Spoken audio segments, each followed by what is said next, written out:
We are delighted to have Eric Ries, entrepreneur and author, to join us for the third time. We are absolutely fortunate that he is a continuous presence in our community, and we thank him for this opportunity again. For many of you, he needs no introduction. You know the best-selling book. I brought my props. The Lean Startup has sold more than 1 million copies worldwide, and more importantly, has given advice to many individuals and companies, organizations of different types and sizes for how to go ahead with their performance. That said, 6 years ago, Eric found himself finishing this book and moving on to advise startups, and indeed he found himself working with larger organizations as well, and at some point he turned to think, this can actually be a larger method. This can actually be the startup way. So that's the transition we are discussing today. I'm sure he will give us an explanation of the concept, the methodology, a few examples of what the startup way looks like in reality. Before we start, I need to give you all a few pointers. A point on the format. This is a collective conversation. We all want to talk to Eric and find out what his view is on management and entrepreneurship. And so I'm going to start us up with a few questions for the first 30 minutes so that Eric can put the foundation to our conversation, and then we will turn it to you to see what your challenges are, what your comments and questions are for Eric to discuss. If you decide to take this conversation online, just a reminder that on Twitter, our hashtag is LSE Startup. That way we can all follow one another and make this actually a conversation. Lastly, can I just ask everyone to please mind your phones being on silent? The only way to make this a conversation and follow LSE's pursuit for learning is to let everyone have equal access to the information, and we can only do that if everyone around us can hear equally well.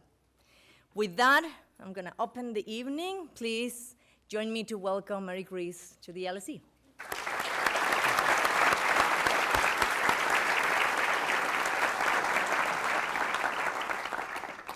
Thank you all so much. This is it's an honor to be back at LSE, so thank you for hosting me once again. Thank you. I'm going to start us from the very beginning. We want to know how your line of inquiry started, right? So sure. You went into the lean startup, lean manufacturing, lean innovation, and then at some moment you found out the insight that this could be a larger method for every organization. Sure. How did that transition come about? I wish I could say it was my master plan all along and that I knew what was going to happen. I'm really as surprised as anybody. First of all, I can't even explain. When I wrote Lean Startup, that was 2010, 2011 the book was published. I had some inkling that it was going to be something big because the Lean Startup movement had been bubbling already for a few years at that point, and the creation of all these meetup groups and these global connections. So I knew that it was going to be exciting for entrepreneurs.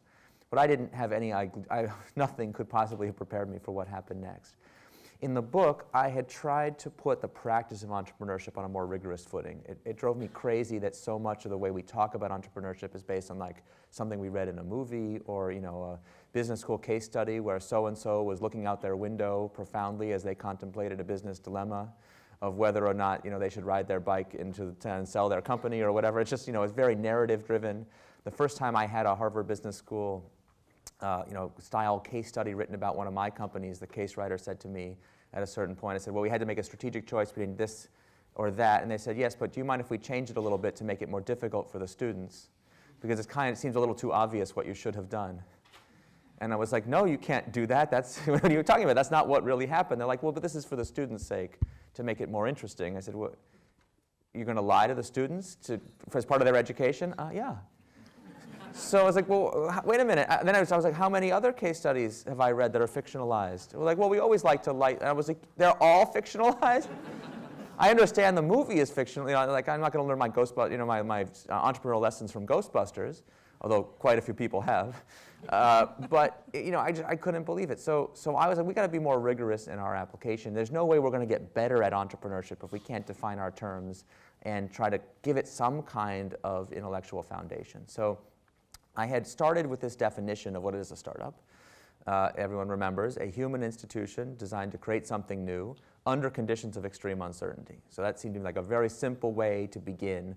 What is it that makes you an entrepreneur? Not what it says on your business card, but rather the business context in which you operate. And since it's always about institution building, then it's always about management. That seemed very obvious to me. So therefore, we should talk about the discipline of entrepreneurial management, and we should start to make that more rigorous, and we could get better about it. And I added almost as an afterthought, it's funny about that definition, it doesn't say anything about the size of company or sector of the economy or industry that you're in. It just says that you face extreme uncertainty. You don't know what's going to work in the future. And anyway, then I went on and gave the rest of my theory. And from the very first day the book came out, I mean, literally, this started happening to me at the book launch party in New York City, like the day the book was published. People started coming up to me and said, "Hi, I'm a general manager at the division of a big company, tasked with bringing my company into the future, and I accept your challenge." And I was like, "I'm sorry, what challenge?" I said, "Well, you said this can work in my company." I said, "Terrific. Good luck for you. Good luck with that. I hope that's true.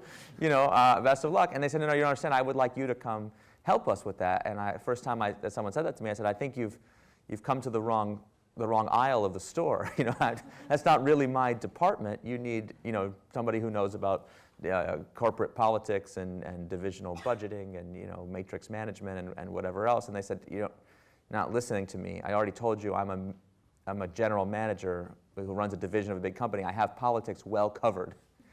That's not my problem. My problem is my disruptive team that I've built according to the rules of disruptive innovation in a separate building with its own independent budget authority, and where we have the beanbag chairs and the exposed brick office and all the things you need to innovate.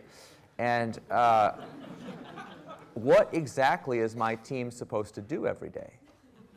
That's my one little question. It doesn't seem to say in any of these books, what are they actually supposed to do? So my team is coming into the office, and we are operating our same old business method of waterfall-style development, and I'm starting to wonder. No one ever comes to me at the beginning of this process. They've already built the lab and spent quite a bit of money, of course, by the time they think to reach out to me. I'm starting to wonder if we are ever going to get any of the results that I promised the CEO when I set up this lab, and can you help us with that? And I had to kind of be pushed and pulled by much more visionary managers than I to go take a look at that problem. And I don't think I would have taken it very seriously if not for the fact that at the very same time that was happening to me, and I was being asked to consult to GE and Toyota and these big iconic companies, also many of the startups that were early adopters of Lean Startup, way back when it first started bubbling up, when I met them, they were 4 or 5 founders in a garage, and all of a sudden they have success. They hit product market fit, and now they have 500, 1,000, 5,000 employees, and I started to get these phone calls. "Hey, I remember when you were first talking about Lean Startup, you said something management something, but I wasn't paying very close attention to that part. I was just focused on MVPs and pivots and, you know, build, measure, learn, and the exciting bumper sticker parts of Lean Startup. What was the management thing again?" And I was like, "Well, why do you ask?" And they're like, "I don't think we're doing a very good job of managing our company now that we're so big." And a few of them over drinks, you know, in the evening would confide in me, "I'm not even sure I could get a job at this company if I wasn't the founder CEO. And I'm not sure I would want to work here. I mean, being the founder CEO is a great gig, don't get me wrong. But would I want to be a regular product manager here, stifled by all these, where do these rules come from in this bureaucracy?" And we forget, everyone talks about entrepreneurship like it's about small business. But that's a terrible misconception. Only the failed startups are small businesses. And I always tease my founder friends, if you hate big business so much, because why did you become a startup? You would, "I don't want to work in the bureaucratic, political, blah, blah, blah." If you hate big companies so much, why are you trying to create a new one? And everyone says, "Well, my company won't be like that.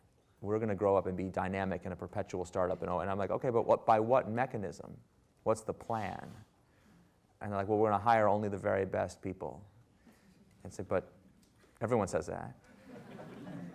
"Well, we're going to make sure we have a culture of innovation." "But how? What, are you going to put up posters that say everyone have a culture of innovation? Like, what's the mechanism? You're just going to use the power of your mind to manifest this innovate? Like, what's the plan?" And so what happens is, with no plan, you go through product market fit. The seeds that you planted early on in the structure of your company, you know, grow rapidly to become this institution that's not what you imagined it would be. And so I was having this very strange double life. This has been my life the last 5 or 6 years. Sometimes on the very same day, in the morning, I'm with the CEO of a massive multinational company. In the afternoon, I'm with the CEO of a unicorn Silicon Valley hot startup. And the weird part was we were having the same conversation over and over again. And it struck me as very strange. How can a company 120 years old have the same issues as a company 5 years old? That should, like, all of our intuition and instinct says those things should be diametrically opposed and totally different. And if someone's wearing a hoodie and someone else is wearing a suit, and one eats ramen noodles and the other, has good healthcare benefits, and one has the exposed brick and the other is in a like, they should be really different. And yet, I just had this conversation this morning, but with somebody whose company has 100 times more employees than yours.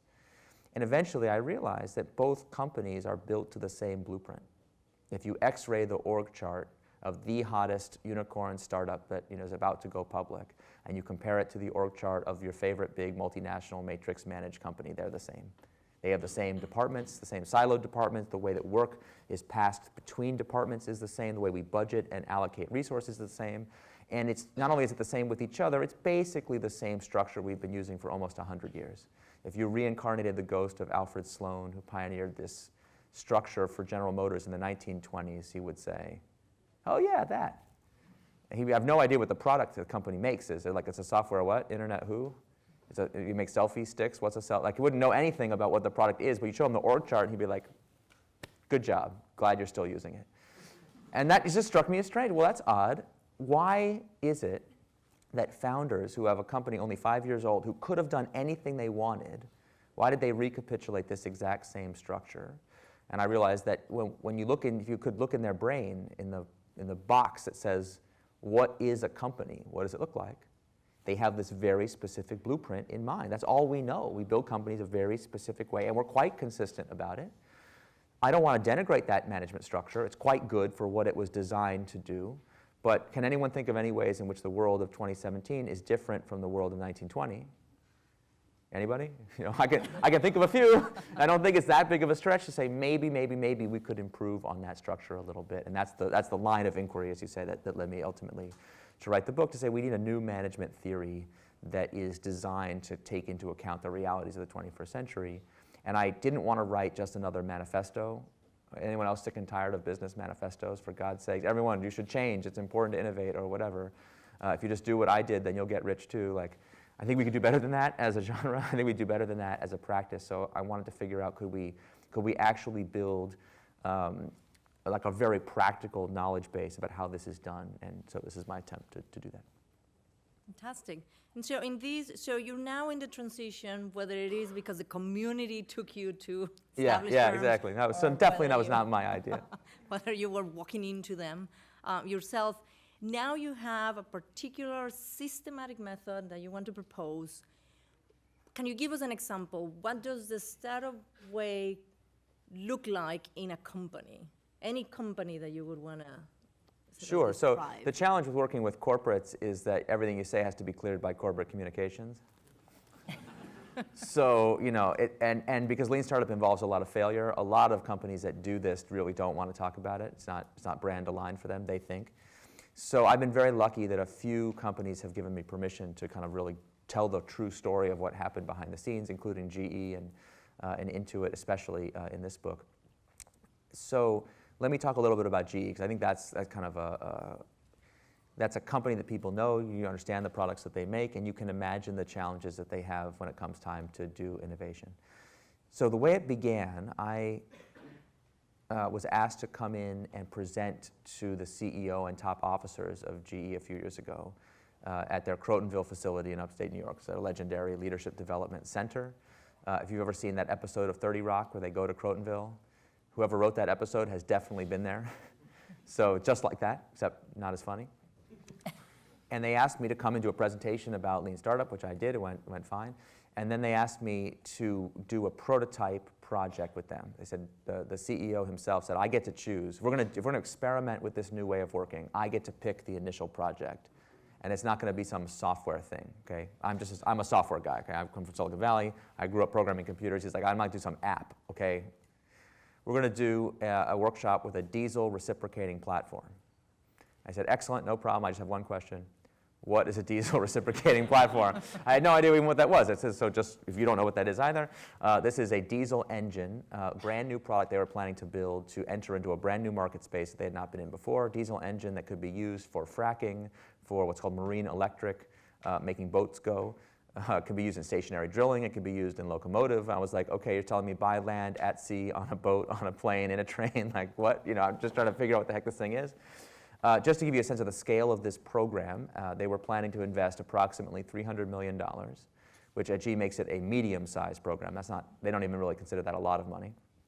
It was going to take 5 years to build, followed by a global launch, which is going to be this huge new line of business for them. And I was supposed to do a workshop with this team to see what would happen if we could apply lean startup ideas to this problem domain. So can you imagine this setup for a second? Here's what the workshop looked like. We were in a tiered business school classroom, seating a little bit more fancy than this, but the same basic idea. Right here, sitting down in front row, are 3 or 4 people from what's called the Series X product team. They've been summoned up from Texas to be in this workshop in Crotonville. And then in the back of the room, we have dozens and dozens of corporate vice presidents. They're here just to observe the workshop. This is not the greatest day of this poor team's life, as you can imagine. This is not optimal setup for a workshop by any means. So I, did my best to be helpful. And the running joke at GE for all the years that I was working with them, they always say, well, listen, nobody wants to have a minimum viable engine. Okay, so there's just these things explode, you don't understand. You can't just do 1/10 of it again with an app, and you can't change it 50 times a day. So there was a huge amount of skepticism that this is going to work. And I always try to approach these things with some humility. Say, listen, I don't pretend to have all the answers, but let me ask some questions and see if I can understand. First of all, what is the currently approved plan? So first of all, someone teach me how you make an engine. How does it work? And the team gave a presentation with slides, on the stage. Here's the currently approved business plan for this new product. Here are the 5 use cases it's going to be used in, and here's why this is a great business. And then they're going on and on and on and on. Here are all the technical assumptions that have to be true for this to work. We got to make sure we get the efficiency target to be XYZ. We got to invent a whole new division of material science, and we have to solve this technical problem and that technical problem. We have to solve the weight issue. We have to solve the transportability issue. All these issues have to be solved, okay? And you can imagine for something that's going to be used on a boat, by land, by sea, on a train, it's going to be complicated. The engineering challenge is going to be quite difficult to make one engine that can work in all these different places. And then they presented a graph I will never forget as long as I live. This is a bar chart. I want you to visualize this bar chart. Revenue forecast by year for the next 30 years for Series X engine. And we have a big screen like this. The first 5 bars are blank. There's no bars, of course, during the 5 years of stealth R&D in which there'll be no customers, naturally. Followed by 25 bars that start off quite low and have a very distinctive shape. You may be familiar with the hockey stick shape. So it starts, low, low, low, low, and then right towards the end, boy, do these bars get very high. And I thought to myself, I don't know what a diesel reciprocating platform is, but my friends, I am very familiar with this graph. Did I mention I am from Silicon Valley? This is one of our leading exports, the hockey stick-shaped fantasy plan. Why don't you step into my office and let's discuss? And of course, I started by asking the assembled luminaries, everybody, please raise your hand if you believe this forecast. I am not making this up. Every hand went up. And they were kind of pissed off. Like, kid, how could you even suggest that we would make a $300 million investment without the brightest minds of the GE Corporation vetting thoroughly this plan to know that? And I'm like, oh, I'm so sorry. I meant no disrespect, but seriously. Who in this room actually can tell me with a straight face that you believe in the year 2035 you're going to make exactly $2.8 billion, whatever nonsense number was up there? And when you put it that way, it's like, just stretching. Of course, we don't really know what's going to happen in the energy extraction industry. We can't even predict the price of natural gas in 6 months, let alone in 30 years. This is a ridiculous exercise. So we started to have a real conversation about what do we know for sure and what are our guesses, or maybe in a more fancy language, what are our hypotheses about what has to be true for this to work. For example, we had been speaking only about the technical risk, but I remember asking, how do people buy a diesel reciprocating platform? Like, I understand you don't order it on Amazon, But when they're like, oh, well, you have to have an extensive dealership network for service and support and sales. And I'm like, just like Monty Python. Do we already got one of those? Right? No, we don't. Okay, well, do we know how to build one? No. Is there a plan for how to go about building such a thing? Is there a playbook that you did there? Like, no, we'll figure it out later. Well, when, this is like in Appendix B, footnote 4 of the business plan is like, oh, and also be sure to build a worldwide distribution, sales, and support network to go up against an entrenched competitor that already has one. And it's like, that strikes me as potentially a leap of faith assumption. So when are we going to start testing that assumption to find out if it's true? Obviously, after the 5 years of R&D is done. Like, well, if that assumption is not true, when would you like to find that out? $300 million in, or maybe right now? And are you sure that customers want to buy this product in all these different segments? And are you sure that you have the right price point and the right business model? And they're like, well, don't worry, we spent a lot of time gathering the requirements. It's like, oh, you harvest them off a tree? Like, where? I love the phrase, gathering requirements. I was like, I understand that the laws of physics are required, but where do the other requirements come from? So, well, we've hired a market research firm to investigate what customers want by asking them, would you like to have a free pony, and would you like to wash your car, and would you like to live forever? And customers say yes, so we write those things down in the requirements. Why do you think it's such a hard engineering problem? So it's like, okay, could we maybe think about, instead of requirements, hypotheses? We think customers would like this, and is there anything we could do to start learning about whether our hypotheses are true sooner rather than later? In Lean Startup, we would call that a minimum viable product. So we started to have that conversation, and the engineers were like, well, not all the use cases are as hard as each other. There's different ones. So you can imagine like the salt water makes the marine electric use case somewhat more difficult than the stationary drilling where weight is no concern. So hey, could we build a first version of the engine only for one use case? Would that make it a little bit easier? So the engineer's like, well, that might shave 2 or 3 years off the development time. So I'm like, pretty good. And what about, you must have to develop a prototype engine before you go to mass production, right? So how long to create one engine? Oh, maybe that has to happen 18 months in. And so we're trying to think about, okay, they're cut. And the engineers, once we started to ask them these different questions, they started to play almost like Name That Tune. Like, hey, I could get it done in 2 years. I could get it done. So one of the engineers finally says, if you were willing to pick the easiest of the use cases, stationary drilling, we already have an engine that's kind of similar. And we could modify it to have the performance characteristics of the Series X and just sell it at the Series X price as if we'd already done all of this work. And I'm like, ooh, this is getting exciting. How long will that take? That would only take a few months.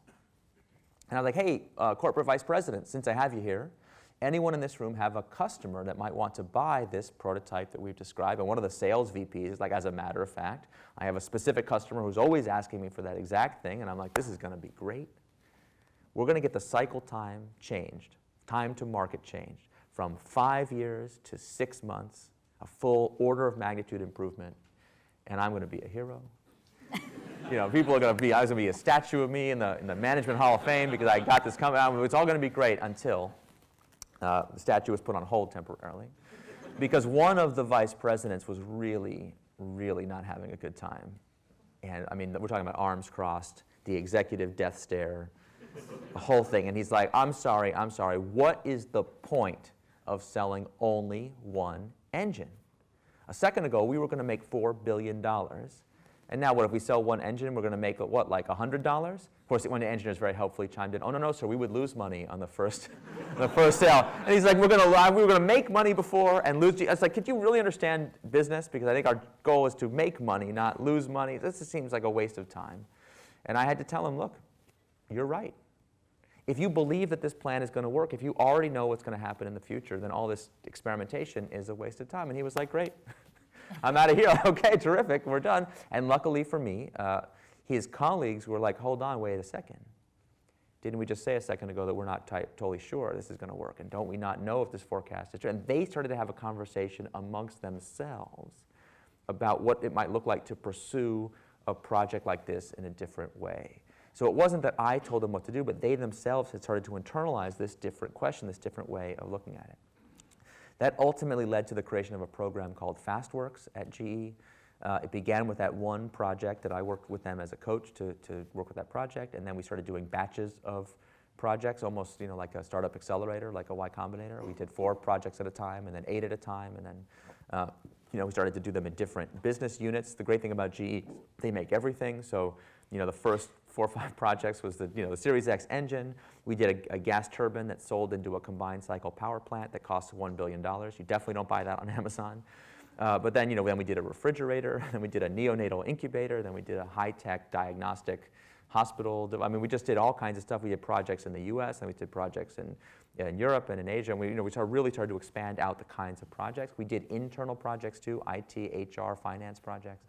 And we built up this critical mass of success stories, and a few failures too, that helped the company understand that this way of working could be viable, and then they decided to deploy it company-wide.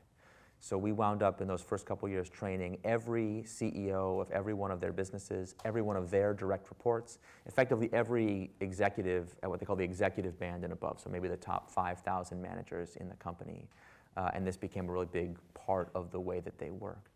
So that transformation plays out according to kind of a pretty consistent pattern when you see this happen of kind of the critical mass, the wide deployment, and then in the third phase, the kind of reform of the company's deep systems. Because eventually you do have to change how people are compensated, you have to change how project budgets are allocated, you have to change a whole bunch of gatekeeper functions like legal, finance, IT, to make them into enabling functions. So there's a massive amount of change. And I've seen that same pattern play out not just at a place like GE or P&G or Intuit or Toyota, but also places like the United States federal government that did a big digital reform transformation that we can talk about if of interest. And as well, it's the same basic pattern of a startup that goes through product market fit. You have this rapid expansion and the creation of new procedures, and then the tinkering with deep systems. You're just doing it for the first time rather than as a reform. So that's kind of the common language and common story-based anyway that the book is based on. Based on. Perfect. And so if I can take one piece of this 3-phase approach that you just described for us, the book is called The Startup Way: How Entrepreneurial Management Transforms Culture and Drives Growth. So thinking about the deep system, one of the most difficult parts of the deep system is culture. So if I can take one more question before we go to the public and say, what's your working definition of culture? What role does culture play in the startup way? Thank you for asking. Culture is so important. And that old saying that culture eats strategy for breakfast, absolutely true. But we really don't understand. I think we have very strange beliefs about culture. So first of all, my working definition is culture is the way that we work when no one tells us how to work. So there's just an automatic set of beliefs that everybody has. They don't have to be told. So for example, we did the transformation of FastWorks. We went to the GE, the Global Research Center, their PhD research lab. It's like one of the last true industrial research centers in the world. It's an incredible place. It's like Muppet Labs in there that's working on all kinds of crazy things. And I remember and we were talking to them about how they need to use FastWorks too, because oftentimes the research that we're doing is based on the researcher's assumption about what the use case is and what the thing will be used for. And if that use case is wrong, the research is going to be wrong. And Lean Startup is a scientific theory. And I was trying to say, look, you already have a terrific skill at doing the scientific method, but when you walk into the business boardroom, you become an astrologer. And you accuse scientists of believing in astrology.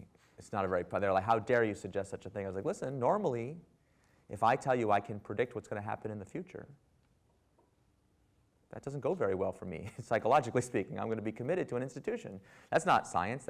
You're just making these, but somehow in business, we think being able to predict things and kind of with the power of your mind manifest things is somehow good.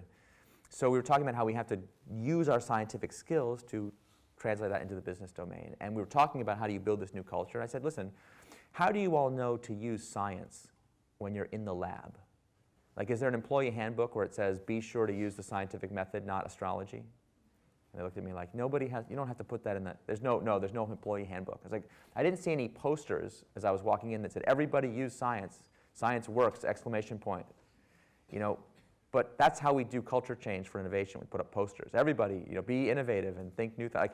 No, everyone just knows that that's the way that you do work. It's obvious. But you got to think about the development of the research. At some point, somebody had to set up this lab and set that culture into motion. And I think whenever you try to understand why is a culture a certain way, you'll always find systemic answers. The procedures of who gets promoted and who doesn't, especially in the early days. But that's, if you don't use science, then you don't get promoted. Like there's all kinds of problems that will be caused for you. So I have this simple framework that I use in the book. This is the original diagram in the Lean Startup that I called the Startup Way, which is simply like this: pyramid diagram from bottom to top, accountability, process, culture, people, in that order. The purpose of all of this management stuff is to support people. But everyone believes that you want to change something, you go top down. So I'm going to go buy a fancy startup, bring some more innovative people. If my organization is not very creative, it must be because the people who work here are not very creative. And I'm always the one with the bad news. I'm sorry, sir, actually, you hire amazingly creative people, but you operate at great expense a creativity dampening field that's designed to prevent anyone in this company from being allowed to innovate. So maybe we should change the system that does that, and that's why I'm a very bad consultant, because most senior executives don't want to hear it. Fine with me. As Dr. Deming once said, it is not necessary to change. Survival is not mandatory. So what do I care? Okay, that's no problem. My friends on Sand Hill Road be happy to fund a startup to disrupt you if you don't want to make the transformation. So we have to look at the way that we hold people accountable. Accountability is the foundation of management. Most of our management techniques, going all the way back to Alfred Sloan and scientists, they were designed to figure out who's doing a good job and who should be promoted and who's not. And if we're going to change culture, we first have to change accountability. Then we have to change the process by which we make decisions. So that's where process layers, where things like minimum viable product and pivots and continuous deployment can fit in. And once we have found a way to incubate those new processes, even within a single team, that can become the seed of a new culture that will allow us to attract and retain the best people. So culture is the mechanism by which our strategic and process choices support and influence people, but you can't change it directly. You have to change it through structural reform. Thank you very much for your insights, Eric. Thank you. And I think in order to continue the pursuit of learning, we need to get our audience involved. We will have a microphone for anyone who wants to raise a question now. If you raise a question, please wait for the microphone to reach you, tell us who you are, and then explain your point. We call in LSE, so if I don't see any hand up quickly, I'm going to start with our head of department, who's right here, Professor Nofel Vilkasim. Perhaps while he puts forward the first idea, it's our professor in the tie and suit. That's the head of the department. Thank you, So sir. Eric, Thank in you your for book coming. you talk about immigration and entrepreneurship, right? Yes. What is sort of the mutual role between the two, and can you have one without the other? Immigration and entrepreneurship? Yeah. I can't believe that this is controversial. I mean, seriously, every study that has ever been done in the history of this entire field has shown that immigration is essential to entrepreneurial formation, and that entrepreneurial formation is the driver of economic growth. It's not like in the literature it's somehow confusing or controversial. If you look at Silicon Valley, I can't remember the stat now, 40% I think of Silicon Valley's successful companies had an immigrant co-founder, and there's a direct link between welcoming and openness of immigrants and every index of economic development that you can measure. I mean, it's like, it's not quite as well established as gravity, but like it's pretty straight. It's very straightforward. We know the causal mechanism of it. This is well studied. I mean, it just could not be more obvious. And then and especially in the more entrepreneurial developed countries, we're so take it for granted, and we're so lucky that everything's going so great that we're like, I know, let's shoot ourselves in the foot. Why? For fun? I don't understand. I mean, it's totally baffling. You cannot find anybody who is anti-immigration in the startup movement. You'd have to be, you'd be laughed out of just to consider it completely ridiculous. But let's talk about it anyway. Because it is a controversy, and it's certainly, our world is, our civilization is being, taken apart at the seams. And so, we have to engage in a leadership role as the entrepreneurial community, as the management community. So in the US, I'll just give you one example. We tried very hard in Silicon Valley to lobby for something called the startup visa, which is like in the United States, which used to be a pro-immigration country, although I don't know what's happening right now. We don't have a visa category for startup founder. So even if you want to apply for a visa, you wind up having to apply for some other category, and the poor, just the visa examiners the questions that they're trained to ask to evaluate your application don't make any sense. So you're like, I have $12 million in Series A funding from Sequoia Capital, and they're like, but what is your salary?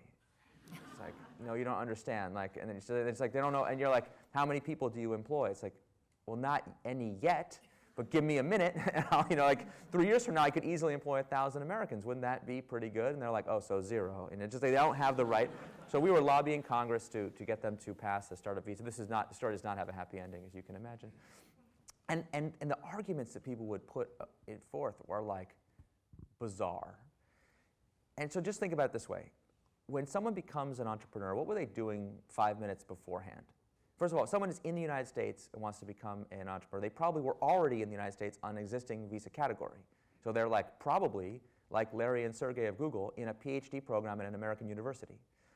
Such a person has probably been in the United States for 10, 12, 15 years being a resource consumer as we invest in their education and we welcome them to be part of our intellectual community. And then they're like, okay, I've been here for 15 years. I think it's just the right moment for me to switch from being a resource consumer to a job creator. And we're like, get the hell out of my country. That's just the right moment to send them home. What? It's just, like, that makes no sense. And then we live in a world of globalization. People have noticed. Many of the people who are angry about this are very aware. So it's even more stupid because as a consumer of products, do you care where the company is headquartered? Of course you don't. We get to buy products from wherever. I mean, walking around London, I'm like, wow, I can see a lot of American brand names here, right? So like, yes, we can sell products headquartered anywhere else that we want. That's wonderful. Capital is super portable. So as an investor in startups, I can invest startups wherever I want. I have investments in European startups and all over the world. American venture funds have figured out how to create subsidiary funds in all the developing economies. So, rich investors will be fine. But the spillover economic and labor effects matter where you are. They're not as portable. So it's like, not only get out of my country, but please create all these jobs somewhere else. Certainly not in the United States. What the hell are we talking about? Like, just even if you're anti-immigration in the abstract for some other reason, like, this surely wouldn't be the place to start with that. And it just strikes me as totally bizarre that we don't take this seriously. And yet we could not get the startup visa passed in the United States. We had to get a kind of hack version of it done by the Obama administration administratively, and you can imagine what's happening to that right now. So no, I think I thank you for that question. I think it's critically important, and we have to be much more vocal about it as a community. We cannot take for granted that economic dynamism is going to be here with us forever unless we work to make it so. I believe there's a participant on this side. Oh, hi everybody, up here. I believe there's so many of you. quite a number of questions. Good. Hi, Bring it on. my name is Dina. I'm a customer strategy consultant. I'm just wondering, you're saying about how you start with accountability. Yes. So if you're looking at an organization and they just say, go for it, do whatever you want, we know we're doing something wrong, we're not changing, we're not adapting, we feel like we're lagging behind. Yeah. You've got free reign. Where would you start in the organization? Well, so here's actually, that's actually not a great setup to do this, and here's why. In the book, I try to argue that we have to think of entrepreneurship as a corporate function.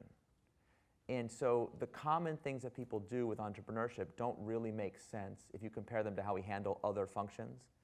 So like someone be like, you know what, we don't need a head of marketing or a CMO. Everybody will be in charge of marketing because I want to infuse marketing into my whole organization. So we don't need a marketing function. Everyone's in charge of marketing. You'd be like, that doesn't sound right. That's fun. That's not going to work. We don't need a head of finance. We don't need a CFO. Everyone's in charge of finance. It'll be fine. Or, my favorite, let's start a finance lab.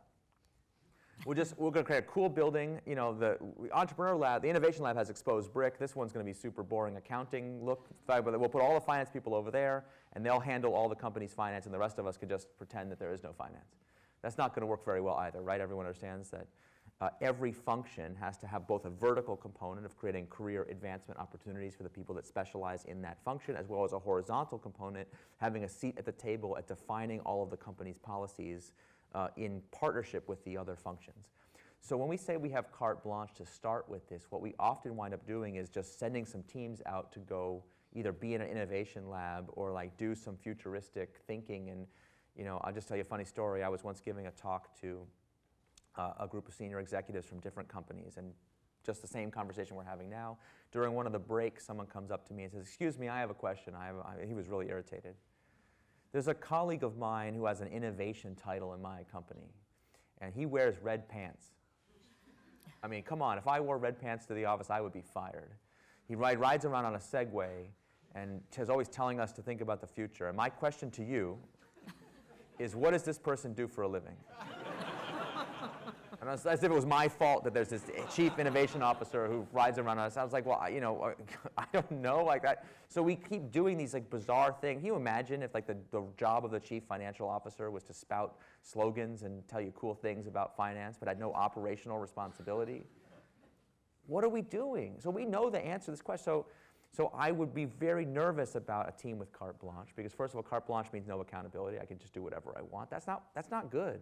Startups that are overfunded have a very high mortality rate, which you can learn by reading TechCrunch for 2 seconds. That's true in corporate settings too. I would much rather have a CEO, like Jeff Immelt was, who said, you don't have carte blanche. I'd like to understand how this experiment is going to work. Because entrepreneurs have a tremendous superpower, which is we love to spend other people's money. We're really good at it. And then the other people come knocking to say, what did I get for my money? And we're like, I learned so much. And they're like, okay, that's great, but I can't really put learning in the dividend. We can't return learning to limited partners. Like, actually, nobody cares what you learned. What did I get? So I would much rather have an upfront negotiation about what do we want to see for progress. Now, it doesn't always have to be financial terms, because our short-term infected corporations tend to be way too eager for there to be magic profits to appear instantaneously. So we got to have patience and a long-term philosophy in order for this to work. So we have to look at ourselves and say, what kind of conviction do we have as management that this is going to be a good idea? For example, I tell in the book, one executive I worked with, he was convinced that if the company could improve cycle time, other good things would follow. So when we would do initial projects, he didn't have to wait for the program to be a commercial success to know that we were on the right track if he could measure and see cycle time improvements. Every executive will have a slightly different theory of change of how this thing works. Like, some people believe that cycle time drives superior morale, which drives superior customer satisfaction. I've worked with other executives that think superior morale drives cycle time, and I've heard other people say, you know what, the superior user experience is what actually drives morale and drives cycle. So whatever the unique theory of change is that executive has, I would want to build a program designed to demonstrate that these ideas work at micro scale. And then the other thing that's really important when we design these programs is we have to start to think by orders of magnitude rather than like an ICBM. So another common mistake I see people make is we do one pilot program, it works, and then it's like full deployment. And a lot of executives are schizophrenic. Like, the same executive who 5 minutes ago was trying to tell you that this was a terrible idea and I never want to do it is like, but how come we haven't deployed it to the whole company? It's like, 5 minutes ago, you didn't even think we should do this in one team, and now why haven't we done full deployment? And the reason for that is that actually the most effective kind of bureaucratic sabotage is to praise something too much to raise expectations for it. So your supposed allies who are like, we got to go faster, faster, faster, 100% deployment, like, that makes the program more expensive, and then they start to be like, wait, what did we get for all that money? You know what, we should probably cancel it, didn't work out. And they never had to be the bad guys, so they don't think it's a good idea. They were always on record praising the CEO's pet project as a good idea. So we don't want that. What we want to do is say, look, let's do 4 projects, and then 8, and then 16, and then 32. Same is true when we're doing a new product, even when we're doing a startup. Like, let's treat the number of customers in the experiment as a flow, and then increase the flow exponentially. Let's have 10 customers a week through our MVP. Until we're confident that we can make it work for 10 customers a week, then let's do 100 customers a week. Let's not go from 10 to 10 million. Let's work our way up. And the curse and the blessing of exponential growth goes all the way back to the hockey stick shape. We tend to obsess about one or the other parts of the shape, but both are important. During exponential growth, things go too slow, and then they go too fast. So if you only look at the vanity metrics, the gross numbers, you don't understand whether you're making progress or not. And so when you think in exponential terms, and humans are bad at this, that's why we need science and mechanics and best practices, that's why we need an entrepreneurial function that can specialize in learning to think exponentially, we can start to say, okay, here are the leading indicators that the epidemic is proceeding apace. Does that make sense? Thanks for the question. We have, so the gentleman in gray, we're gonna, I believe there's someone in the back. Thank you. My name is Sinan Gül from the Netherlands. 2 small questions. First, is it correct that you disagree with the solution which Professor Clayton Christensen proposed? That's one. And Yeah. two, how do you see the cooperation between the entrepreneurship function and R&D? Thank you for both those questions. First of all, no, I have no disagreement with Clay. He's been a terrific supporter of my work and has given it a lot of endorsement. What I would say is that most people who attempt to use his theory run into some practical problems that they're just not his domain to address. So what happens is, first of all, if the innovator's dilemma wasn't true, there wouldn't be the startup opportunity, right? Like ultimately, it's important that it be true. Otherwise, what are we all doing? That's why we have this opportunity, and that's why it's like an essential driver of dynamism that prevents us from having too many old boys clubs running the whole world. So I think it's great. So I'm glad that it's true. And also, people's fear of disruption is also very healthy too, because it can be a motivator for change for organizations that want to survive from era to era. But until very recently, the very best we could do to implement his recommendations would be to either do a skunkworks project in secret off to the side, or do, like he's documented several examples of a reverse merger, where you basically spin off a wholly owned subsidiary, they pioneer the new model, and then you put those people in charge of the parent organization. What all of those initiatives have in common is you just can't do very many of them, right? Like he had, the CEO has to personally champion the specific transformation, or you have to do it in secret. And if you start keeping secrets from middle managers, you can't get away with that very often. Like you can do it once or twice, but once middle managers learn that this is the kind of organization that keeps secrets, like they are like ninja assassins. They will find you and kill you. So once you make them paranoid, you've like weaponized their behaviors to a really toxic degree. And that's why there's a lot of famous examples of companies like IBM has the skunkworks that invents the IBM PC in Boca Raton, Florida, but then like they rarely repeat the same trick again. And after the thing is integrated back into the parent organization, they rarely do continuous innovation that way. So I don't blame anybody from the past for that. I think those were the best we could do before, but now we have much better management theory for the practice of how entrepreneurial teams should be run. We have far more data about the kind of Silicon Valley and Silicon Valley style startup movement beliefs about how we structure teams and we can do that kind of innovation now out in the open with much more transparency because we have better theory we didn't have before. And I'm sorry, what was your second question? How do you see the cooperation between the entrepreneurship function and R&D? Oh, and R&D, yeah. So if you think about the Global Research Center, that's like a classic R&D situation. If you ever wanted to press yourself horribly, go to any research lab in the country and just interview researchers and be like, tell me about all the cool research you've done. Tell me a story of a research application that you did, the research worked, but the research has not yet been commercialized. So it's just sitting on a shelf. And now break out your violin.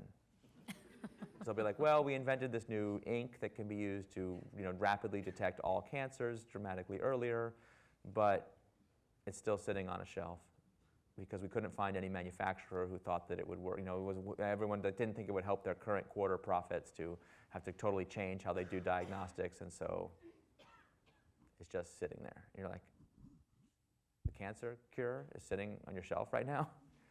They're like, yeah. Do you have a plan to do anything about that? What can I do? I did the research. It's somebody else's problem. And it's like, you do a day of that and you will really be depressed because the most amazing breakthroughs are just sitting. I mean, our labs are full of incredible breakthroughs. Now, if I go interview the relevant commercializing, so somebody's responsible, someone paid for the research, and I go interview them, they'll say, oh, that gizmo, they claim it's going to cure cancer, but it doesn't really work, or it'll be too expensive to manufacture, we'll never get rid of it. There's always some problem. And you're like, well, the researcher didn't tell me about that problem. He's some egghead, what does he know? He doesn't care about practicality, right? So we're just like a classic working against silos, not doing right. So the entrepreneurial function, I think, should have primary responsibility for making sure that the things we spend money to research get commercialized. And we can do that in two ways. One, we can create better pathways for getting research into industry, and we can build programs like Steve Blank has a great program at the NSF called iCore, where we train scientists how to take research out of the lab and spin it out as separate startups. But even, like when we did this transformation at the GRC at GE, we also created a mechanism for scientists in the lab to be able to create their own commercial prototypes and sell them to customers directly, which was like that was considered true heresy. But we were like, look, if the parent division who paid for the research doesn't want to commercialize it, that is currently a political question, but it ought to be an empirical question.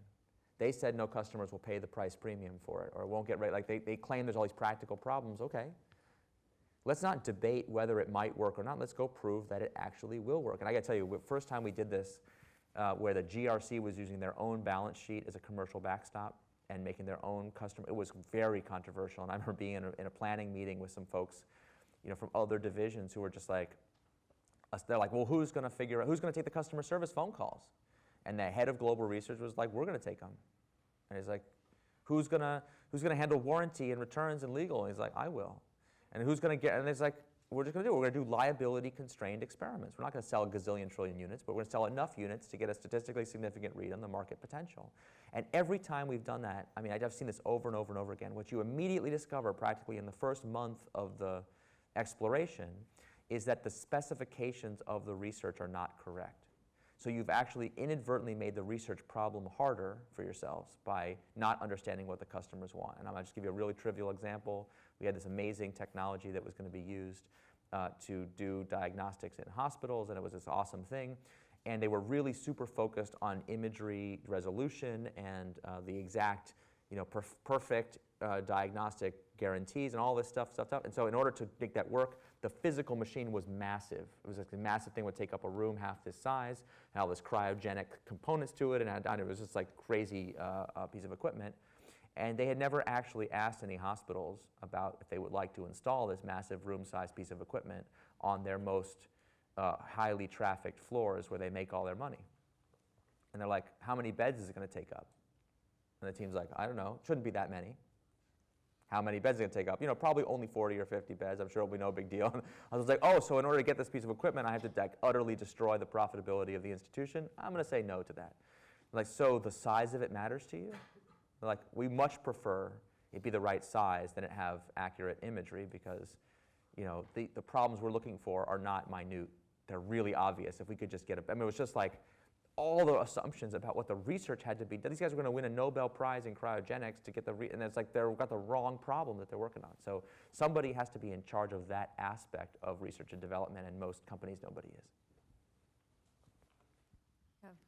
Yes.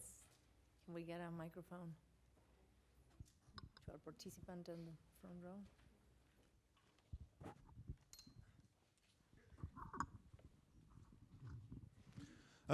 I want to ask about technology because you started with a waterfall, and the waterfall was created at the time of when software was written in paper.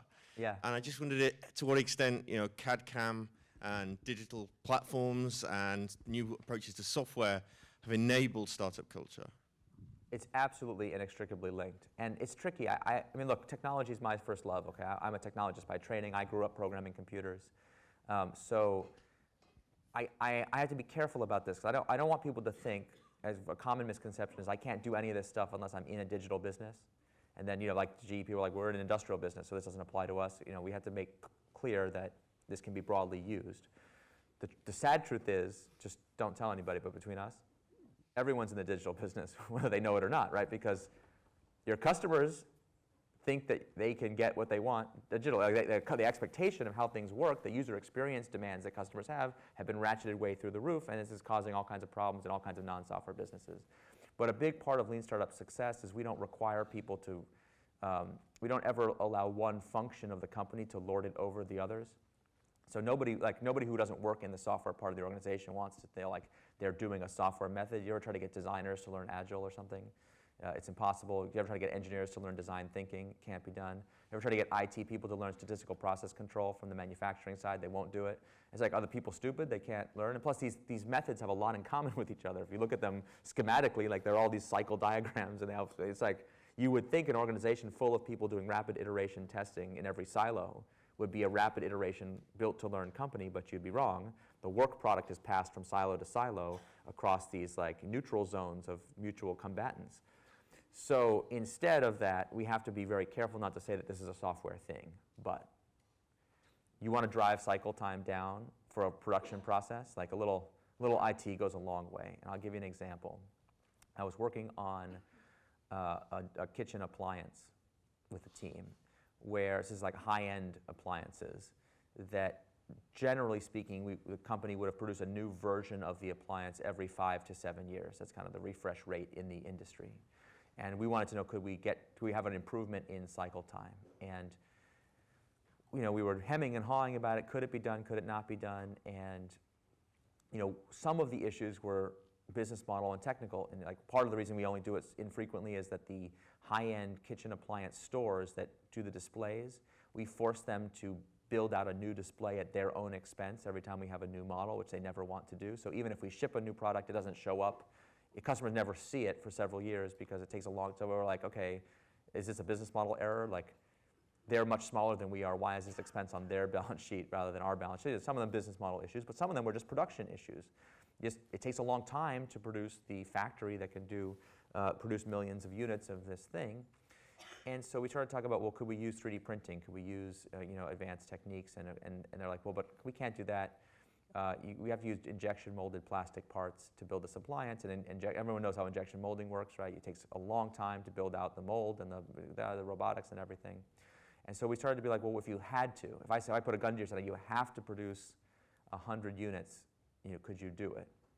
And the team eventually came up with this very clever solution. They bought a injection molding machine where the cutout where the mold is just an empty space. And they use a 3D printer to produce a hard composite mold that you could slot in there and run the machine. The reason that nobody does it that way is that the injection molding is too hot, and even the best composite ceramics melt eventually. But I was like, define eventually for me. Like, oh, we could never be able to do more than 100 parts before we had to print it again. And it's like, everyone in mass production understands that that's terrible. Except we haven't sold any appliances yet. So it's like, well, could we just make 100 appliances and sell that and then worry about the scalability after? And it's like, oh, cool. So that team got to a point where they were able to do a new version of that appliance every week. And they had a store where customers would come by, and every week they would bring the new version of it to customers and understand the difference in customer reaction based on the new version. And of course, what they immediately found out is that 50% of the things that they thought were essential for this product, customers didn't even notice. And it was horrifying. And they're like, wait a minute, we built this brand new awesome thing, and customers didn't, like the consumer behavior. So like they learned all this amazing stuff. And this wasn't like a market research exercise. They had real product available for sale. If the customer wanted to buy, they could buy it. So if you look on the surface, that's just a manufacturing story about changing cycle time. If you look under the hood of these transformations, you'll always find digital power. But a word of warning. A lot of companies want to invest in digital first and then transformation second, which is exactly backwards. And the reason, speaking as a technologist, I love technology because so many of the things that technology can do are indistinguishable from magic. That's awesome. The problem is that the converse of that is not necessarily true. Someone who is selling you magic is not necessarily selling you something that works. They might be selling you snake oil. If you can't test and evaluate who's telling you the truth, then you can't buy the right digital stuff, and there's people who are very skilled at fleecing you out of your money by selling you digital products that don't actually do anything. Not any of my friends, of course, but I know some of these nefarious characters. So you can wind up investing a ton of money in useless digital junk. You're much better off building a management capability to test and learn, and then use that to discover which digital tools and services actually work. So please do it in the proper order. Do we have any more? There's a participant at the back, if we can take a... Oh, we have an equity problem with the upstairs. I promise to come back upstairs. How is that? The upstairs people have heard that before. I do promise to keep an eye. Can we pass on the microphone to the back? We actually, because we live stream, we need you to be... Oh yeah, shout out to our live streamers. Thank you for tuning in on YouTube. Thank you. Can we get a microphone? And then in the meantime, as we take this question, can we get a microphone to the back? Just to have a Awesome, we'll be ready. We'll have them pipelined and ready to go. Right, to the up. My question's about your opinion on the proliferation of incubators and accelerators. Yeah. I'm from Canada, and our government's just committed $1 billion to innovation and entrepreneurship. I know they're doing this in Paris. Everyone's trying to create the next startup, and I just want to know if you think that you can actually foster innovation and creation of startups, and also about your opinion on how these are designed to really benefit the unicorns Yeah. with the spray and stay approach, and they're not working to create actual companies that fall below the top 10%. Well, yeah, is that a question or a statement? I No, mean, no, yeah, it was a I guess, question. yes, It was a true. question. Yeah, sure. Look, so we got to be careful here a little bit. I mean, first of all, we have some folks from the French government here tonight with us to working on these issues, and I'm sure other folks who have given this a lot of thought. We have to be real careful with this. First of all, the vast majority of incubators and accelerators are not proven to have had any impact, even in the high-tech, venture-backed I mean, really, we have Y Combinator and Techstars that seem to be, kind of having all this impact, but the long tail of other incubators, the jury is really still out on whether they accomplish anything or not. And even for Y Combinator, it's unclear whether the reason it works is because it actually accelerates progress, or it's just a selection bias thing where once they had the reputation of being where the best companies go, they just attract the best companies, and those companies would have been fine otherwise. I do think they create some value, but it's, but by no means has it been studied rigorously, and I don't believe that we really know the answer. I was in a Scandinavian country early on when I was first traveling with Lean Startup, and they took me to a incubator that was set up by the government. It was a really beautiful space, exposed brick, and really they had hundreds of companies working in the accelerator, and they had all these coaches and all this learning. It looked really amazing. And I met with the director of the program, and I was just trying to make casual conversation. I said, "Oh, how do you judge success of the accelerator?" And I didn't realize I had stepped on a landmine. And she's like, "What do you mean?" I said, "Well, just how do you know if you're doing a good job?" He's like, "Well, the city we're a city, or I don't remember, we're funded by the government to have people in this incubator creating companies. So if the incubator is full, then that's a success." And I was like, uh-oh. They don't take any equity. It's free rent, free money, free exposed brick space. It's very nice there. And I was like, "What's the graduation rate out of the incubator?" And she's like, "What do you mean?" Uh-oh. "What's the average tenure of company?" And some companies have been there for several years. I was like, if the company still fits in the incubator after several years, is that a problem? She's like, "No, because my goal is to have the incubator be full."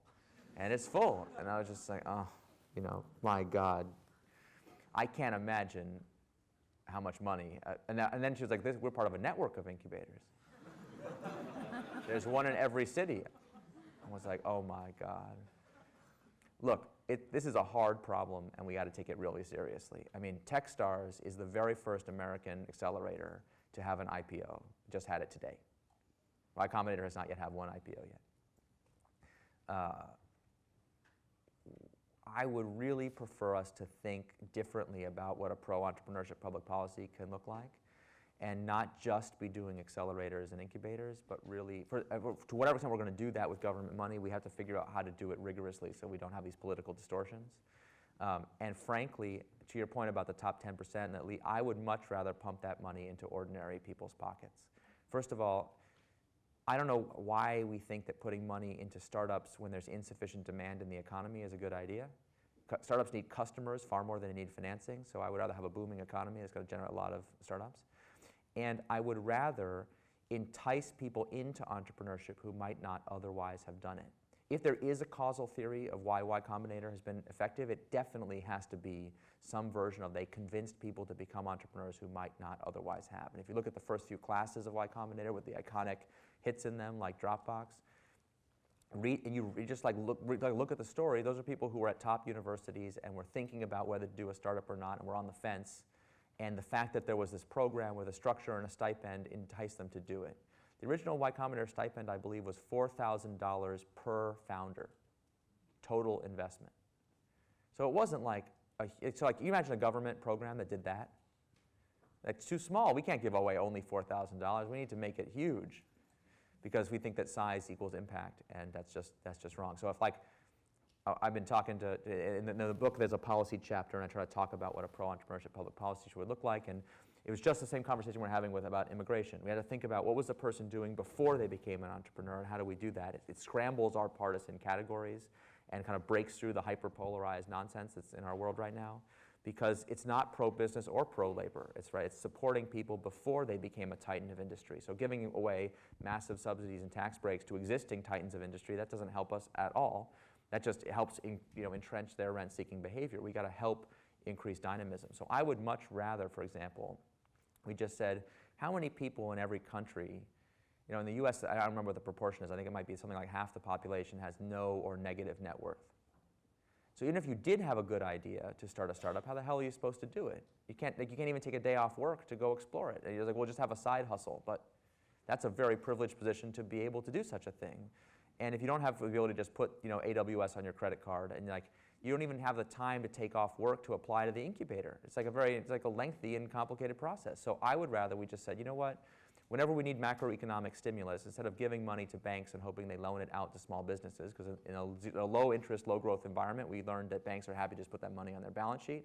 It's like, just use the Federal Reserve, use the central bank, and just give money directly to citizens. Make microloans to every person. So how many startups are there right now that are not being founded right now because the founder lacks $1,000 to do it? I have no idea.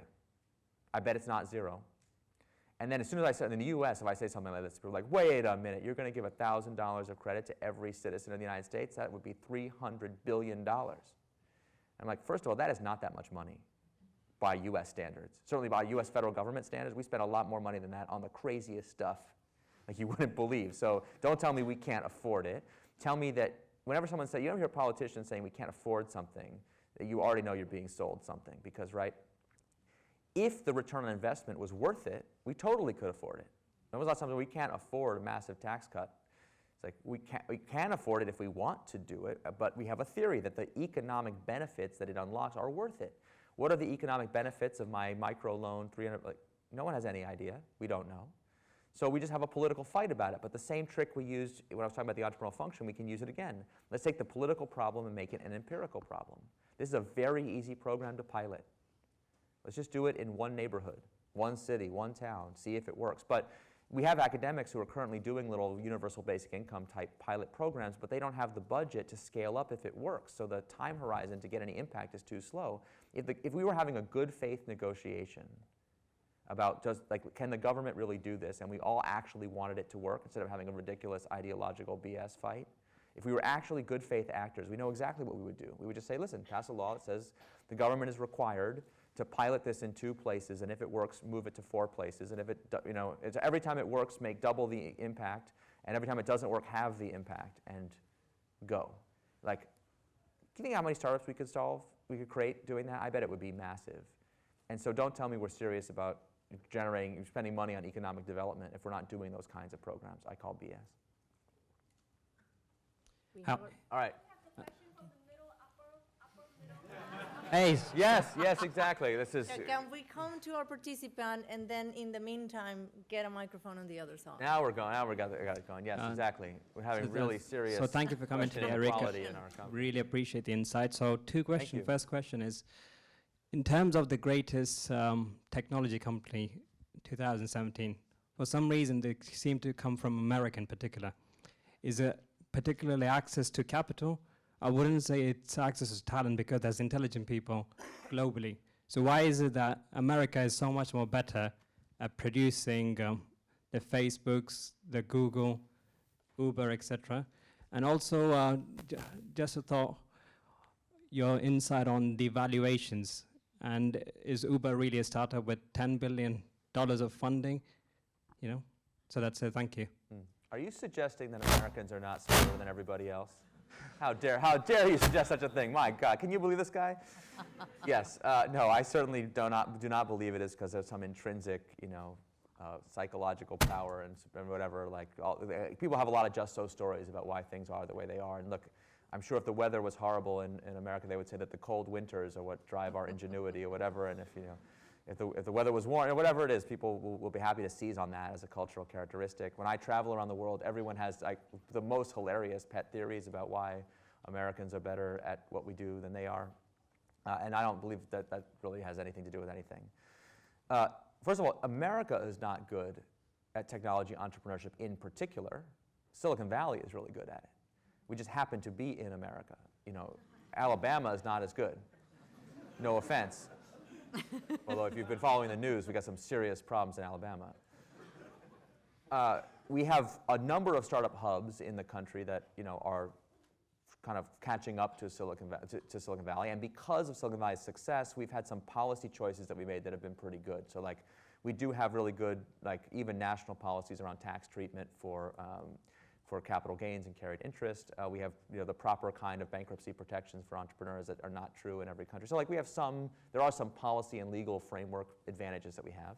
But there's actually really good research on what makes Silicon Valley, and it's none of the stuff people talk about. So there's a woman named Annalise Saxenian who wrote a terrific book years ago called Regional Advantage, where she studied how come Silicon Valley became Silicon Valley and not Boston's Route 128 corridor that had the huge head start after World War II in the development. And I won't get into the whole thesis. It's, there's a history of if you're interested in the history of the technology industry, you should pay attention to this. There's a number of factors that contributed to Silicon Valley becoming dominant, and they are all like fuzzy, soft factors. It has to do with the information networks and flow of information. It has to do with California having really pro-labor non-compete agreements so that you wouldn't get sued if you took knowledge out of your, and good intellectual property. That's just like some very basic stuff about how the culture of the place grew up, and that attracted venture capital and allowed the formation of the venture capital industry to be headquartered there. It's not like the people in San Francisco were already super rich, and that like money that we invest in Silicon Valley doesn't come from Silicon Valley, it comes from all over. So that's a well documented and relatively replicable story. It's that you get this flywheel going of talent and capital, and you reinvest. And Brad Feld has a wonderful book called Startup Communities that's about how they built the startup hub in Boulder, Colorado, which for all intents and purposes is the middle of nowhere. But they were able to do it, so it's a lovely place to live. People wanted to be there. They made it attractive. Paul Graham has a funny essay about how he was being asked, how do you get this going in your city? And he's like, well, how many food trucks do you have? And they're like, what are you talking about? Is if there's no food trucks, why engineers are not going to want to live here? So, right, and I mean, we know this. We actually kind of know what to do here. It's just not very appetizing for these government programs that want to do big, big, big stuff. And I forgot the second question because I was going on and on. Valuation. Oh, valuations. Yeah, are valuations preposterous? Well, first of all, let's understand where startup valuations come from, because it's a very common misconception. People see a company like Uber or Facebook or whatever that has a valuation dramatically out of proportion to any of its revenue, and they say that can't be right. But actually, it's quite rational in most cases. If I offered you a lottery ticket that had a 1% chance of paying out $100 billion, what's that worth to you right now? It's roughly $1 billion. That's now on my finance. We're like, well, what about net present value in the time? It's not exactly $1 billion, but it's not nothing. It's real. So part of the valuation of a startup is its asset value, right? The networks it has, the customers, the revenue that it makes, the networks of suppliers and distributors and whatever, the asset value of the company. And part of what makes it valuable is the probability-weighted distribution of future outcomes, the lottery ticket component of the valuation. The reason why experimentation creates really dramatic changes in startup valuations is because when we get customers and we build minimum viable products and we start to scale, we're always having a double win. We're simultaneously increasing the asset value and also revealing something about the probability and magnitude of future success. So the outsized valuations are driven by a probabilistic analysis of what we think might happen in the future. So unless you have access to that probability data, you can't assess if the valuation is fair or unfair, because a Ponzi scheme also will look just the same from the outside. You have to know if the thing actually creates value, and we don't have transparency of valuations and where those valuations are like. Now, our grandparents learned this lesson the hard way. And I grew up, my grandparents were victims of the Depression and the Holocaust, and so a lot of things happening in the world right now are bizarrely familiar to me from the stories they used to tell me. And one of the lessons they learned the hard way is if you have unregulated, infinite amounts of unregulated money chasing hyper-growth opportunities, bad stuff happens. So please don't do that. And we've just like totally blithely been like, oh, I'm sure it'll be fine this time because human nature is substantially improved since 1930. I'm not sure exactly even what the theory is. So we have this like massive liquidity crisis where companies that in a previous era would have been public companies are staying private, and they're able to raise unlimited amounts of private capital you know, all the companies that you named, that's a huge part of the issue. So we don't have the transparency. We need to know what's going on. You think about the scandals that have erupted in some of those companies in a previous generation, all of those scandals would have been uncovered. Forget, they would have been uncovered in the IPO. They would have been uncovered during IPO prep and would have been resolved much sooner. In the US, we're having a huge debate now about Russian influence on our platforms and in the election. It's a huge controversy, and it's going to be a huge problem for Silicon Valley, because when you don't allow the American public to invest in growth companies, who fills in the gap? At first, it was venture capital and private equity firms, but the rounds are so large, who can make these investments? Silicon Valley is awash in petrostate dollars. Facebook was financed, it turns out, by a Kremlin strategic investment fund. The guy who made the investment, Mark Zuckerberg, got married at his house. And now we're going to pretend that Facebook couldn't possibly have known that the Russians would have an interest in using Facebook for something. We're the smartest people in the world because we're much smarter than everybody else. But we couldn't possibly have known. Well, somebody knew. Somebody runs that Kremlin strategic investment fund, and they thought this was a pretty good idea. So it's just, I have no idea if there was some kind of nefarious corruption, but just the optics of it are horrendous. So there's all this bizarre cascading effects of the liquidity crisis that we don't address. We're all going to regret it. So I don't know if what the equivalent UK version of these scandals are, if you have them yet, but if you follow our footsteps, you too can have these same problems. And so this is a serious problem. Yeah. Thank you for that question. So we have Hi, yeah. Hi, my name is Theo. with the microphone. Can we just come back to the first questions about immigrations? Thank you. I'm from Vietnam. I was educated in the U.S. and I lived in the U.S. more than 10 years until they decided to kick me out when the Department of Labor denied my firm, which is a U.S. financial institution, green card application. So now I'm here. And I have a group of friends in London or in Europe in general who call themselves the American rejects. There are like at least 20 or 30 of us who are PhD, master, graduate from all the U.S. institutions that you can name. But come back to my question. So the first question that I have is, it seems like the startup way that you are promoting seems to be very effective. Have you consulted for big banks? And one of the biggest problems that are facing big banks right now is all the compliance issues that they have to face everywhere in the world. So applying your methodology, how would you advise a big bank to go about challenging this humongous task that they have to do? Absolutely. So that's one question. Oh, and the it's just second one, question, sorry. All right. The first one is a technical question. So the second question is about culture. Yes. So you mentioned about the startup culture and how you change, the corporations by introducing the startup culture. Yeah. There are a lot of great things about startup culture, but recently startup culture has been called out for being not inclusive, for being discriminative, for being sexist, for being all these points. So how do you think the startup culture need to evolve and grow up and maybe change a little bit or a lot to adapt to these challenges? Because it is a challenge when people who build AI and build our future don't really like to talk to other people and don't really know how to respect other people in general. Ooh, there's some questions. As soon as you start allowing the voices from the upper deck to ask you questions, it's very challenging. Everyone down here was really easy. And, I don't know. I feel like maybe we have reverse discrimination against the lower decks. And no, thank you for that. Seriously, in all seriousness, those are really good questions. So let me take them in easy to hard order so I can ramp myself up. So let's start with the regulated banks. That's easy. Yes, I have done it quite a bit. Every financial services company you can name is under tremendous pressure to change, and the regulatory regime that we put in place after the Great Recession has had all kinds of bizarro, unintended consequences. A CEO of one of these companies said to me recently, and after the crisis, we built a world-class legal and compliance function in our company. I'm not sure that's actually a good thing, because the best way to reduce liability is to never do anything. So you actually create a financial incentive for these gatekeepers to make sure nobody ever does anything in the company, and then that's actually not a good way to seek out new sources of growth. There's a great story in the book about Citi's D10X program, so you can just see one example of a highly regulated financial institution. In the Lean Startup, there's a story about Wealthfront, which is now one of the really big robo-advisor asset managers, FINRA regulated, again, highly regulated financial services company.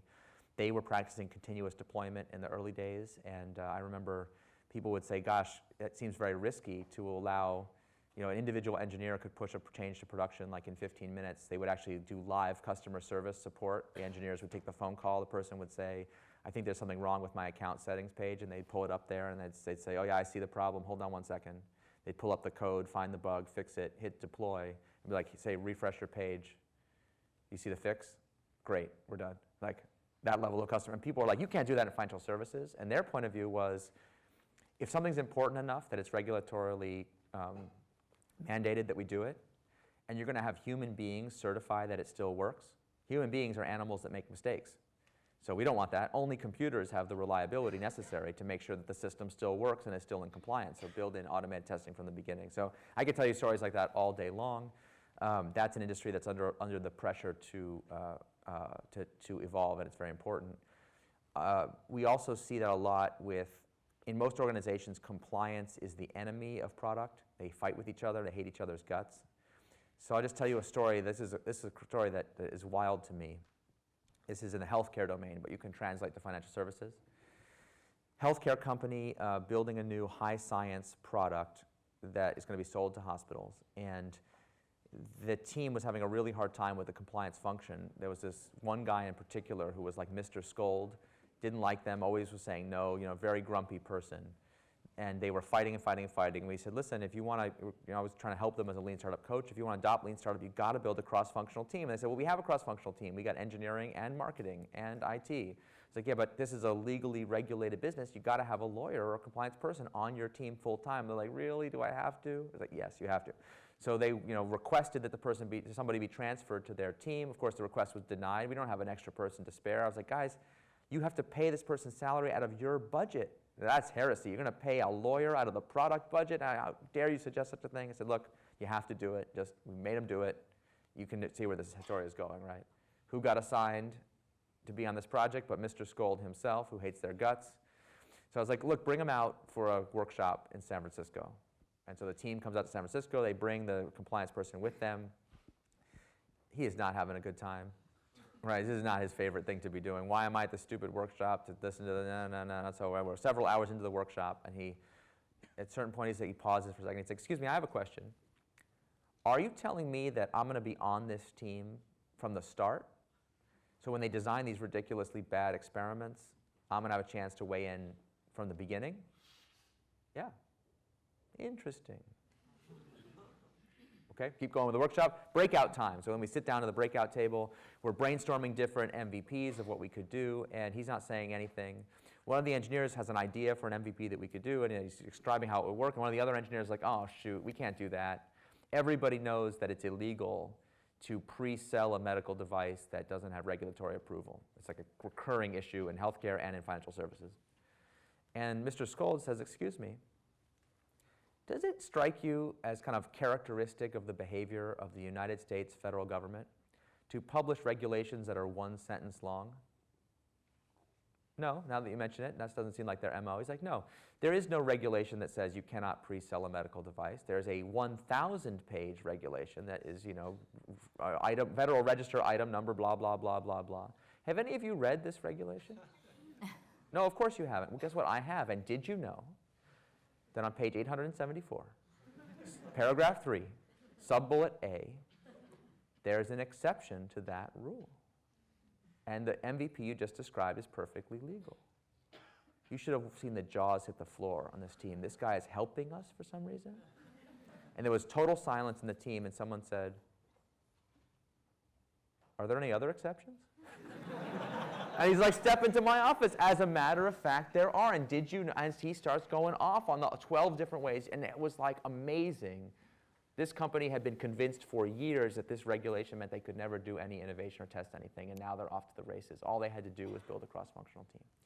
So, question 1 answered.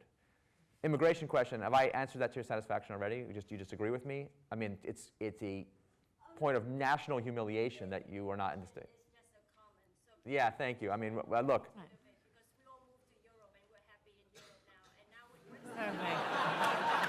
we Great, great. Okay, And then it was banks. wait, if Brexit happens, are you going to have to move again? Listen, this is horrible. Look, as a citizen of the world, I'm very happy to hear that entrepreneurship can flourish anywhere, and that's great. As a United States citizen, this is pissing me off. You know, like that is terrible. So, you know, our loss is your gain. Don't make the same mistake we did, please. Are you ready to? Now the hard question. I'm getting there. I'm working my way to it. All right, look. Nothing I write about at all generates the level of hate mail I get when I try to wade into the meritocracy debate. So, you know, I just can't tell you the number of white dudes that just flame the hell out of me every time I open my mouth on the subject. But I think it's important to talk about, so I actually do appreciate the question. I think that the idea that these biases are somehow inherent to the technology industry or startup culture is ridiculous. That's an argument I think that that bigots make because they think that somehow the talent to do this kind of work is only for certain special people. I don't know if you know, there's a book that just came out called The Woman Who Smashed Codes, The Girl Who Smashed Codes, it's called, about the hidden, there's a woman who was part of the founding of modern cryptography in the United States. She and her husband basically founded the NSA, and if you know like the Alan Turing Enigma cracking story, the whole thing, they had to do that kind of stuff on paper and pencil, and she cracked Enigma by hand while Alan Turing was doing it by computer. If you have any idea how Enigma works, you can just imagine how insanely gifted this person is. Anyway, I was watching on the plane over, I finished the book, and then I was watching the movie Wonder Woman on the way over here on the plane. And I hadn't seen it. I heard it was great. I hadn't seen it before. And it was just funny how the unrealism of the movie was really bothering me. For some reason, the fact that she could like punch a building and it explodes didn't bother me. What bothers me is this movie is set in the same time period as Elizabeth Friedman's story, and she does all this incredible stuff, and there's all these men standing around, and they're all fine with it. And they're just like, oh, great, sure she can tell us what to do. It's like totally fine. You're like, that is not realistic.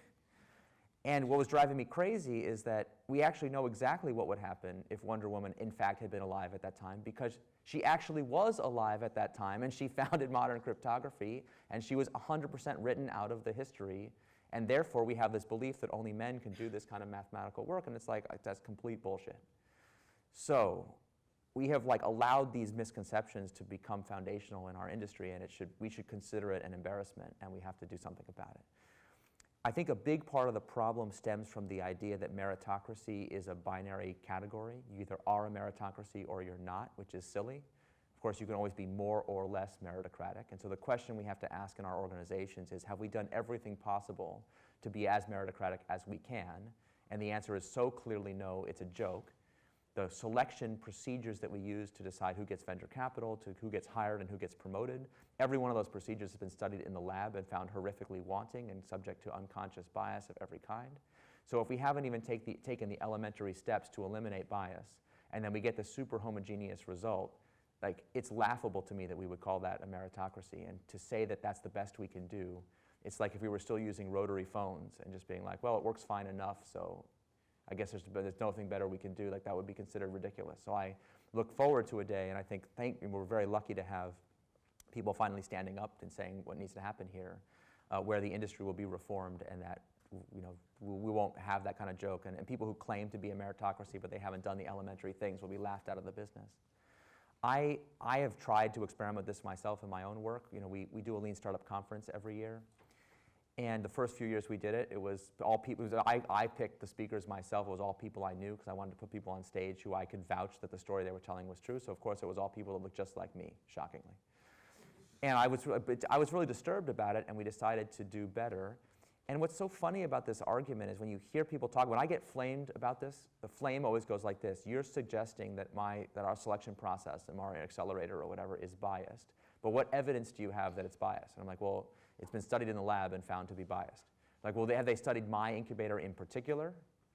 No, they haven't. So it's not. So, and listen, our pipeline looks just like our admit. So women and minorities don't apply to our program, so we can't be biased. And I'm like, if you're in a minority group, you'd have to be an idiot to apply to a racist program.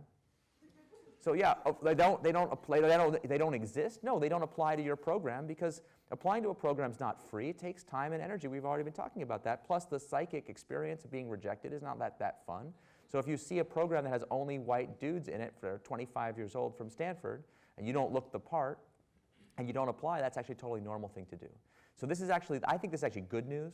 The good news is that this is an area where the symbolic is real. If you make symbolic changes to convince people that you have a fair selection process, it will change who applies. We did that at the conference. We made a big deal one year that we were going to do blind review, and we changed the language we used in our call for proposals. If you don't know how to do the language, there's a startup called Text.io that will do it for you with machine learning. And we made some very elementary changes. And that first year, we were 50-50 male-female speakers. The second year, we were majority people of color or women. It was like, and we've been doing that conference now 7 years since then, and people still, an industry conference in Silicon Valley are still all white dudes, and like, we have a pipeline problem, the people don't exist. So like, this whole thing is just ridiculous. And it's funny is people are like, well, good job, you did that. I'm like, don't say good job to me. All I did was read a bunch of essays that have been written by women and do what they say. So like, let's just all just do what they say, and then we'll be fine. Like, we don't need to have people like me be rewarded for doing something great here. So like, enough with this is just, anyway. I got enough flame wars just from that, so I hope that's helpful. I'm going to take one last brief question, and I'm going to reassure everyone that at the LSE, we randomly select who gets the last question. Can I get the person right here at the front with the scarf to give us the last No question pressure. of today? No pressure for this question, but it better be really good. Hello, I'm a student here at LSE, the Local Economic Development Master. But before that, I used to work in one Gov Innovation Lab in the city of São Paulo in Brazil. Mm-hmm. And there were people wearing red pants there. And And well, you mentioned that the patterns of management that you identified in big corporations and the ways that are related to the startup way. Mm-hmm. You also find some findings in the government. So yeah. I wanted to ask you what were the differences between these big corporations in changing their culture and when you compare them to government? You know, for all the prejudice we have that the private sector knows everything and the public sector is dysfunctional, the differences are quite minor, actually. And I'll tell you a funny story. It's like what's different about these projects is not the people that are in them, but the flavor of the kind of things that they work on are really different. So in the United States, you can read in the book about the meltdown of healthcare.gov. Everyone remembers that? The team that did the healthcare.gov rescue were a bunch of lean startup pioneers in the federal government. And after they did the rescue, they became heroes of the federal bureaucracy, and they got the chance to build these new agencies, including the United States Digital Service that's based on an agency you have here in the UK. And they drove a really profound transformation in the organization. And a couple years later, you know, whenever I would be in Washington, D.C., I would check in with them to kind of just hear how it was going. And I came to the USDS office in the White House, and they were just telling me updates of different projects. And finally, at some point, someone says, "Tell them about the cave." And I'm like, "I'm sorry, the what?" And they're like, "Oh, yeah, there's people doing work in a cave." And I was like, what an interesting metaphor for the, I was like, it's like Plato's cave? You mean like a metaphor for the darkness of being in the public sector? No, you're not listening to me. This is a physical cave. I'm not following you. And they're like, listen, the Immigration Service in the United States, the same geniuses who rejected this application. Until very recently, the entire process was 100% paper-based. And did you know that paper, when accumulated in large volumes, is quite dense? And so once you get to a sufficient amount of paper that you want to store somewhere, standard office buildings are not structurally sound to do it. They have to be specially reinforced. And one of the regional offices of the USCIS figured that it would be a lot easier, structurally speaking, to just build the processing center into a cave for structural support reasons, and so the processing was being done in an actual cave. The United States federal government, in all its wisdom, some years ago, decided that we should hire an IT contractor to fix this problem and make everything digital. I won't name the contractor, but they gave a bid to this contractor that spent, if I remember right, 10 years and $1 billion to produce a new IT system, waterfall style, that at the end, this is actually quite an accomplishment if you think about it. the new IT system was slower than the paper-based system.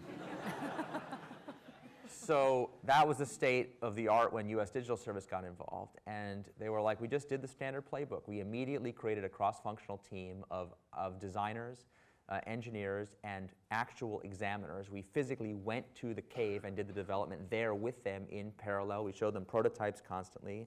If I remember right, within 4 months, they had the first version of the software running, and they had something like 10% of applications going through it right away.